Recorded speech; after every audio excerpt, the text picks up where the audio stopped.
ಇವತ್ತಿನ ವಿಡಿಯೋದಲ್ಲಿ ನಾನು ಮೊಸರಿನ ಅದ್ಭುತ ಆರೋಗ್ಯ ಪ್ರಯೋಜನಗಳ ಬಗ್ಗೆ ಉಪಯುಕ್ತ ಮಾಹಿತಿಯನ್ನು ನೀಡ್ತಾ ಇದ್ದೀನಿ. ನೋಡಿ, ಮೊಸರನ್ನ ಇಂಗ್ಲಿಷ್ನಲ್ಲಿ ಕರ್ಡ್ ಅಂತ ಕರೀತಾರೆ, ಹಿಂದಿಯಲ್ಲಿ ದಹಿ ಅಂತಾನು ಕರೀತಾರೆ. ನೋಡಿ, ತುಂಬ ಜನರ ಮೋಸ್ಟ್ ಫೇವ್ರೇಟ್ ಡೈರಿ ಫುಡ್ ಯಾವುದಪ್ಪ ಅಂತ ಕೇಳಿದರೆ ಅದು ಮೊಸರಾಗಿರುತ್ತೆ. ಅಲ್ಲದೆ ನಮ್ಮ ಊಟ ಕಂಪ್ಲೀಟ್ ಆಗಬೇಕು ಅಂದರೆ ನಮಗೆ ಸ್ವಲ್ಪ ಲಾಸ್ಟಿಗೆ ಅನ್ನ ಹಾಕಿ ಸ್ವಲ್ಪ ಸಾರು ಹಾಕಿ ಮೊಸರು ಹಾಕಿ ಊಟ ಮಾಡಿದ್ರೆ ನಮಗೊಂದೊಂದು ಸ್ಯಾಟಿಸ್ಫ್ಯಾಕ್ಷನ್ ಅನಿಸುತ್ತೆ. ನೋಡಿ, ಮೊಸರು ಹೇಗೆ ಮಾಡೋದು ಅಂತ ಸಾಮಾನ್ಯವಾಗಿ ಎಲ್ಲರಿಗೂ ಗೊತ್ತಿರುತ್ತೆ. ಅಂದರೆ ಹಾಲಿಗೆ ಹೆಪ್ಪು ಹಾಕಿ ಮೊಸರು ಮಾಡ್ತೀವಿ ಅಂತ.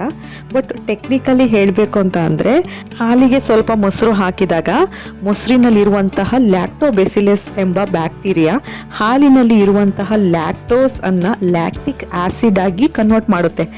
ಆಗ ಅದು ಕಂಪ್ಲೀಟ್ಲಿ ಮೊಸರಾಗಿ ಚೇಂಜ್ ಆಗುತ್ತೆ. ನೋಡಿ, ಮೊಸರು ಯಾಕೆ ಹುಳಿಯಾಗಿರುತ್ತೆ ಅಂತ ಅಂದರೆ because of lactic acid. Acid ಅಂದ್ರೆ ಹುಳಿ ಅಲ್ವಾ. ಈಗ ಮೊಸರದು ಮೇನ್ ಹೆಲ್ತ್ ಬೆನಿಫಿಟ್ಸ್ ಏನಪ್ಪಾ ಅಂತ ನೋಡೋದಾದ್ರೆ ಇದು ಒಂದು ಪ್ರೋಬಯೋಟಿಕ್. ಮನೆಯಲ್ಲೇ ಮಾಡಬಹುದಾದಂಥ one of the best probiotic food ಅಂದರೆ ಅದು ಮೊಸರು ಅಂತ ಹೇಳ್ಬೋದು.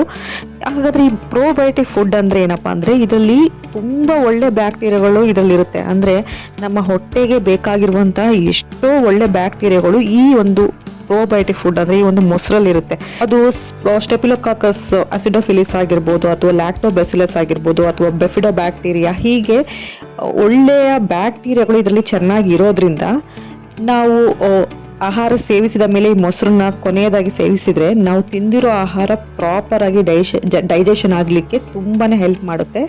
ಅಲ್ಲದೆ ಹೊಟ್ಟೆಯಲ್ಲಿ ಇರುವಂತಹ ಅಸಿಡಿಟಿಯನ್ನು ಕೂಡ ಇದು ಬ್ಯಾಲೆನ್ಸ್ ಮಾಡಲಿಕ್ಕೆ ತುಂಬಾನೇ ಹೆಲ್ಪ್ಫುಲ್ ಆಗಿರುತ್ತೆ. ಮತ್ತು ನಾವು ಊಟ ಆದಮೇಲೆ ಏನಾದರೂ ಗ್ಯಾಸ್ ಫಾರ್ಮೇಷನ್ ಆಗಿದ್ರೆ ಅದನ್ನು ಪ್ರಿವೆಂಟ್ ಮಾಡಲಿಕ್ಕಾಗಿರ್ಬೋದು, ಅಥವಾ ಬ್ಲೋಟಿಂಗ್ ಇಶ್ಯೂಸ್ ಇದ್ರೂ ಕೂಡ ಇದು ಪ್ರಿವೆಂಟ್ ಮಾಡಲಿಕ್ಕೆ ತುಂಬಾನೇ ಸಹಕಾರಿಯಾಗುತ್ತೆ. ನೋಡಿ, ಮೊಸರಿನ ನ್ಯೂಟ್ರಿಷನ್ ವ್ಯಾಲ್ಯೂ ನೋಡೋದಾದ್ರೆ ಅಂದರೆ ಇದರಲ್ಲಿ ಇರುವಂತಹ ಪೋಷಕಾಂಶಗಳು ಯಾವುದಿದೆ ಅಂತ ನೋಡೋದಾದ್ರೆ ಮೊಸರಿನಲ್ಲಿ ಒಳ್ಳೆ ಕ್ವಾಲಿಟಿ ಪ್ರೋಟೀನ್ ಇದೆ. ಹಾಗಾಗಿ ವರ್ಕೌಟ್ ಮಾಡೋರಿಗೆ ಅಂದರೆ ಈ ಪ್ಯೂರ್ ವೆಜಿಟೇರಿಯನ್ಸ್ಗೆ ಮೊಸರು is one of the best protein source ಅಂತಾನೆ ಹೇಳ್ಬೋದು. ಅಲ್ಲದೆ ಇದರಲ್ಲಿ ಗುಡ್ ಫ್ಯಾಟ್ ಇದೆ. ಹಾಗಾಗಿ ಮೊಸರನ್ನ ತಿನ್ನೋದ್ರಿಂದ ಕೆಟ್ಟ ಕೊಲೆಸ್ಟ್ರಾಲ್ ಜಾಸ್ತಿ ಆಗೋದಿಲ್ಲ, ಬದಲಿಗೆ ಒಳ್ಳೆ ಕೊಲೆಸ್ಟ್ರಾಲ್ ಜಾಸ್ತಿ ಆಗುತ್ತೆ. ಅಂದರೆ HDL, ಹೈ ಡೆನ್ಸಿಟಿ ಲಿಪೋಪ್ರೋಟೀನ್ ಅಂತೀವಲ್ಲ, ಅದೊಂದು ಒಳ್ಳೆ ಕೊಲೆಸ್ಟ್ರಾಲ್. ಈ ಒಂದು ಮಟ್ಟ ನಮ್ಮ ದೇಹದಲ್ಲಿ ಇಂಪ್ರೂವ್ ಆಗುತ್ತೆ. ಹಾಗೆ ಅಲ್ಲದೆ ನಮ್ಮ ದೇಹಕ್ಕೆ ಅತ್ಯಗತ್ಯವಾಗಿ ಬೇಕಾಗಿರುವಂತಹ ಮಿನರಲ್ಸ್ಗಳು ಅಂದರೆ ಖನಿಜಾಂಶಗಳು ಈ ಒಂದು ಮೊಸರಲ್ಲಿದೆ. ಯಾವುದಪ್ಪ ಅಂದರೆ ಕ್ಯಾಲ್ಶಿಯಂ ಆಗಿರ್ಬೋದು, ಮೆಗ್ನೀಷಿಯಂ ಆಗಿರ್ಬೋದು, ಫಾಸ್ಫರಸ್ ಕೂಡ ಇದರಲ್ಲಿ ತುಂಬ ಚೆನ್ನಾಗಿರೋದ್ರಿಂದ ನಮ್ಮ ಮೂಳೆಗಳು ಗಟ್ಟಿಯಾಗಿರಲಿಕ್ಕೆ ಈ ಮೊಸರು ತುಂಬಾನೇ ಸಹಕಾರಿಯಾಗುತ್ತೆ. ಅಲ್ಲದೆ ಮೊಸರಲ್ಲಿ ತುಂಬ ಒಳ್ಳೆ ಕ್ವಾಲಿಟಿ ಆದಂಥ ವಿಟಮಿನ್ಸ್ಗಳಿವೆ. ಅಂದರೆ ನೋಡಿ, ಮೊಸರಲ್ಲಿ ವಿಟಮಿನ್ ಡಿ ಕೂಡ ಚೆನ್ನಾಗಿದೆ. ಹಾಗಂತ ವಿಟಮಿನ್ ಡಿ ಸಫಿಷಿಯೆಂಟ್ ಆಗಿ ಮೊಸರಲ್ಲಿ ಸಿಗೋದಿಲ್ಲ. ನಿಮಗೆಲ್ಲ ಗೊತ್ತಿರುತ್ತೆ ವಿಟಮಿನ್ ಡಿ ಬೆಸ್ಟ್ ಸೋರ್ಸ್ ಯಾವುದಪ್ಪ ಅಂದರೆ ಅದು ಸನ್ಲೈಟ್ ಅಂತ. ಬಟ್ ರೆಗ್ಯುಲರ್ ಆಗಿ ಮೊಸರು ಸೇವಿಸೋದ್ರಿಂದ ತಕ್ಕ ಮಟ್ಟಿಗೆ ನಮಗೆ ವಿಟಮಿನ್ ಡಿ ಡಿಫಿಷಿಯನ್ಸಿನ ನಾವು ಪ್ರಿವೆಂಟ್ ಮಾಡ್ಕೊಬಹುದು. ಅಲ್ಲದೆ ವಿಟಮಿನ್ ಬಿ ಕಾಂಪ್ಲೆಕ್ಸ್ ಗಳು ಇದರಲ್ಲಿ ತುಂಬ ಯಥೇಚ್ಛವಾಗಿವೆ. ಅದರಲ್ಲೂ ಮುಖ್ಯವಾಗಿ ವಿಟಮಿನ್ B2 ಅಂದರೆ ರೈಬೋಫ್ಲೋವಿನ್ ಅಂತ ಕರಿತೀವಿ. ಹಾಗೆ ವಿಟಮಿನ್ B12 ಅಂದರೆ ಸೈನಕೋಬಾಲಮೈನ್ ಅಂತಾನು ಕರಿತೀವಿ ಇದನ್ನ. ನೋಡಿ, ಇತ್ತೀಚೆಗೆ ವಿಟಮಿನ್ B12 ಡಿಫಿಷಿಯನ್ಸಿ ತುಂಬ ಜನರಲ್ಲಿ ಕಂಡು ಬರ್ತಾ ಇದೆ. ಅದರಲ್ಲೂ ಲೇಡೀಸ್ ಅಲ್ಲಿ ಮತ್ತೆ ವೆಜಿಟೇರಿಯನ್ಸ್ ಅಲ್ಲಿ ಈ ಒಂದು ವಿಟಮಿನ್ B12 ಡಿಫಿಷಿಯನ್ಸಿ ಅಂದರೆ ಪರ್ನಿಷಿಯಸ್ ಅನಿಮಿಯಾ ಮತ್ತು ರಕ್ತಹೀನತೆ ಈ ಒಂದು ಸಮಸ್ಯೆ ತುಂಬ ಜನರಲ್ಲಿ ಇತ್ತೀಚೆಗೆ ಕಾಣಿಸ್ಕೊತಾ ಇದೆ. ವೆಜಿಟೇರಿಯನ್ಸ್ ಎಲ್ಲ ಏನಕ್ಕೆ ಈ ಒಂದು ವಿಟಮಿನ್ B12 ಡೆಫಿಷಿಯನ್ಸಿ ಕಾಣಿಸ್ಕೊಂತಿದೆ ಅಂತ ಹೇಳ್ತಿದ್ದೀನಿ ಅಂದರೆ ನಾನ್ ವೆಜ್ ತಿನ್ನೋರಲ್ಲಿ ಮಾಂಸದಿಂದ ಅಂದರೆ ಈ ಮೀಟಲ್ಲಿ ಎಲ್ಲ ತರಹದ ಮೀಟು ಮತ್ತು ಆ ಲಿವರ್ಗಳಲ್ಲಿ ಈ ಒಂದು ವಿಟಮಿನ್ B12 ಸಿಗುತ್ತೆ. ಬಟ್ ನಮ್ಮ ವೆಜಿಟೇರಿಯನ್ಸ್ ಅಂದರೆ ಸಸ್ಯಾಹಾರಿಗಳಿಗೆ ಈ ಒಂದು ವಿಟಮಿನ್ B12 ಇರುವಂತಹ ಬೆಸ್ಟ್ ಸೋರ್ಸ್ ಆಫ್ ಫುಡ್ ಯಾವುದಪ್ಪ ಅಂದರೆ ಅದು ಕರ್ಡ್ ಅಂದರೆ ಮೊಸರು. ಅಲ್ಲದೆ ಇದರಲ್ಲಿ ವಿಟಮಿನ್ B2 ಅಂದರೆ ರೈಬೋಫ್ಲೋವಿನ್ ತುಂಬ ಚೆನ್ನಾಗಿರೋದ್ರಿಂದ ಇದು ಏನು ಮಾಡುತ್ತಪ್ಪ ರೈಬೋಫ್ಲೋವಿನ್ ಅಂದರೆ ನೋಡಿ, ಇದು ನಮ್ಮ ಎನರ್ಜಿಗೆ ತುಂಬ ಮುಖ್ಯವಾಗಿ ಬೇಕಾಗಿರುವಂತಹ ವಿಟಮಿನ್. ತುಂಬ ಜನ ಹೇಳ್ತಾ ಇರ್ತಾರೆ ನೋಡಿ, ನಮಗೆ ಏನೇ ಮಾಡಿದ್ರು ತುಂಬ ಸುಸ್ತಾಗ್ತಾ ಇದೆ, ಎನರ್ಜಿ ಇಲ್ಲ ಅಂತ. ಸೊ ಈ ರೀತಿ ಸಮಸ್ಯೆ ಇದ್ದವರು ಮೊಸರನ್ನ ರೆಗ್ಯುಲರ್ ಆಗಿ ಸೇವಿಸೋದ್ರಿಂದ ಅವರ ಎನರ್ಜಿ ಲೆವೆಲ್ ತುಂಬ ಇಂಪ್ರೂವ್ ಆಗುತ್ತೆ ಮತ್ತು ಇನ್ಕ್ರೀಸ್ ಆಗುತ್ತೆ.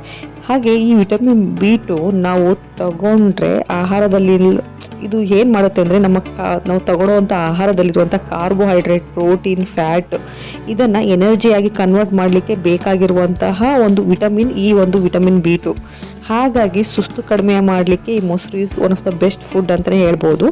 ಅಲ್ಲದೆ ಈ ಮೊಸರು ಮೊಸರಿನಲ್ಲಿ ವಿಟಮಿನ್ ಎ ಕೂಡ ಚೆನ್ನಾಗಿರೋದ್ರಿಂದ ಇದು ಕಣ್ಣಿನ ಆರೋಗ್ಯಕ್ಕೆ ತುಂಬಾ ಒಳ್ಳೆಯದು. ಅಲ್ಲದೆ ಈ ಮೊಸರಿನಲ್ಲಿ ವಿಟಮಿನ್ B2 ಚೆನ್ನಾಗಿರೋದ್ರಿಂದ ಇದು ನಮ್ಮ ಹೃದಯದ ಆರೋಗ್ಯಕ್ಕೆ ಹಾಗೂ ನರಗಳ ಆರೋಗ್ಯಕ್ಕೆ ತುಂಬ ಸಹಕಾರಿಯಾಗುತ್ತೆ.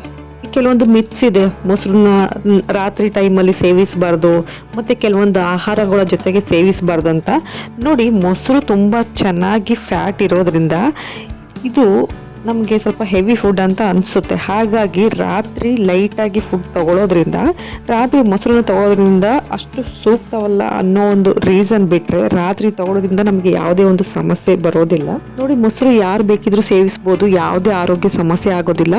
ಕೆಲವೊಂದು ಹೆಲ್ತ್ ಕಂಡೀಷನಲ್ಲಿ ಮೊಸರು ತಗೋಬಾರ್ದು ಅನ್ನೋ ಒಂದು ಮಿತ್ ಇದೆ. ನೋಡಿ, ಬ್ರೀತಿಂಗ್ ಇಶ್ಯೂ ಇರೋರು ಮೊಸರು ತಗೊಂಡ ತಕ್ಷಣ ಅವ್ರಿಗೆ ಕೋಲ್ಡ್ ಡೆವಲಪ್ ಆಗುತ್ತೆ ಅಂತಾರೆ. ಕೆಲವೊಂದು ಫುಡ್ ಒಟ್ಟಿಗೆ ಮೊಸರು ತಗೊಂಡ ತಕ್ಷಣ ಅವರಿಗೆ ಕೆಲವೊಂದು ರಿಯಾಕ್ಷನ್ ಆಗುತ್ತೆ ಬಾಡಿಲಿ ಅಂತ ಹೇಳ್ತಾರೆ. ನೋಡಿ, ಇದೆಲ್ಲಕ್ಕೂ ಯಾವುದೇ ಸೈಂಟಿಫಿಕ್ ಸ್ಟಡಿ ಇಲ್ಲ, ಅಂದರೆ ಯಾವುದೇ ರಿಸರ್ಚ್ ಸ್ಟಡಿ ಇಲ್ಲ.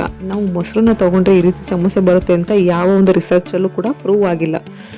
ಸೊ ಒಂದು ಫುಡ್ಡುಗಳು ನಿಮಗೆ ಗೊತ್ತಾಗುತ್ತೆ ಯಾವ ಫುಡ್ ನಮಗೆ ಅಡ್ಜಸ್ಟ್ ಆಗುತ್ತೆ, ಯಾವ ಫುಡ್ ಅಡ್ಜಸ್ಟ್ ಆಗೋಲ್ಲ ಅಂತ. ಆ ಒಂದು ಬೇಸ್ ಮತ್ತು ಆ ಒಂದು ಫುಡ್ ಎಕ್ಸ್ಪೀರಿಯನ್ಸ್ ಮೇಲೆ ನೀವು ಅದನ್ನು ಐಡೆಂಟಿಫೈ ಮಾಡ್ಕೊಬೇಕು ಹೊರತು ಈ ಮೊಸರು ತೊಗೊಳೋದ್ರಿಂದ ಯಾವುದೇ ಒಂದು ಸೈಡ್ ಎಫೆಕ್ಟ್ಸ್ ಆಗಲಿ, ಯಾವುದೇ ಒಂದು ಚೇಂಜಸ್ ನಿಮ್ಮ ಬಾಡಿಲಿ ಆಗೋದಿಲ್ಲ. ಇದರಿಂದ ನಿಮಗೆ ತುಂಬ ಹೆಲ್ತ್ ಬೆನಿಫಿಟ್ಸ್ಗಳೇ ಜಾಸ್ತಿ ಅಂತ ಹೇಳ್ತಾ, ಈ ವಿಡಿಯೋ ಇಷ್ಟ ಆಗಿದ್ರೆ ನಿಮ್ಮ ಫ್ಯಾಮಿಲಿ ಫ್ರೆಂಡ್ಸ್ ಜೊತೆ ಶೇರ್ ಮಾಡಿ. Thank you.